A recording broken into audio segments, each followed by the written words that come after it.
একসময় এক গ্রামে এক দুষ্ট জাদুকর বাস করত এবং সেই জাদুকর মানুষ হত্যা করত এবং মৃতদেহের উপর কালো জাদু করত। আমার কালো জাদু সম্পূর্ণ করার জন্য আমার অনেক লোকের প্রয়োজন। আমাকে এমন কিছু কৌশল বের করতেই হবে যাতে একসাথে অনেক লোক আমার কাছে আসে। তারপর জাদুকর সাগরে যায়। তারপর সে একটা জাদুকরি বেলুনের ভিতরে বসে সমুদ্রের তলদেশে পৌঁছয়। তখনই সে সেখানে অনেক চকচকে মুক্তো দেখতে পায়। জাদুকর সব মুক্তো সংগ্রহ করে সমুদ্রের বাইরে চলে যায়। এখন আমি এই সব মুক্তো ব্যবহার করে একটা জাদুকরি চাঁদের বাড়ি তৈরি করব, আর তাতেই আমার সম্পূর্ণ উদ্দেশ্য পূরণ হবে।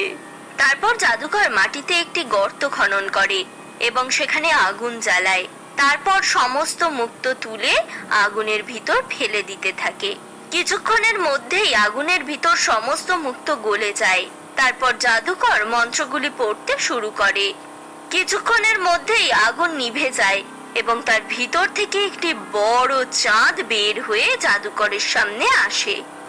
আমাকে প্রকাশ করার জন্য আপনাকে অনেক ধন্যবাদ।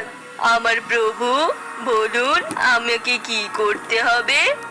তুমি যাও এবং তোমার সমস্ত ক্ষমতা ব্যবহার করে মানুষকে ধরে আমার কাছে নিয়ে এসো। ঠিক আছে প্রভু, আমি এখনই যাচ্ছি। এরপরে চাঁদ বাতাসে উড়তে উড়তে পাশের গ্রামে যায়। তখনই সে কিছু লোককে মাঠে কাজ করতে দেখে। শোনো, আমি তোমাদের সবাইকে সাহায্য করতে এসেছি। আমি এক দয়ালু চাঁদ। তোমরা সবাই এখন ক্ষুধার্ত। আমি তোমাদের জন্য অনেক খাবার প্রকাশ করছি। এরপর চাঁদের ঘরের জানলা দিয়ে অনেক সুস্বাদু খাবার ভেসে আসে আর বাতাসে উড়তে উড়তে মানুষের সামনে আসে। সামনে এত খাবার দেখে মানুষের খুশির সীমা থাকে না।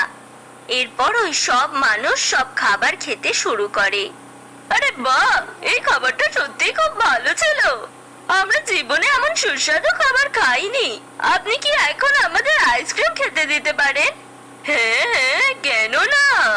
তারপরে চাঁদ ঘর সেখানে অনেক আইসক্রিম প্রকাশ করে।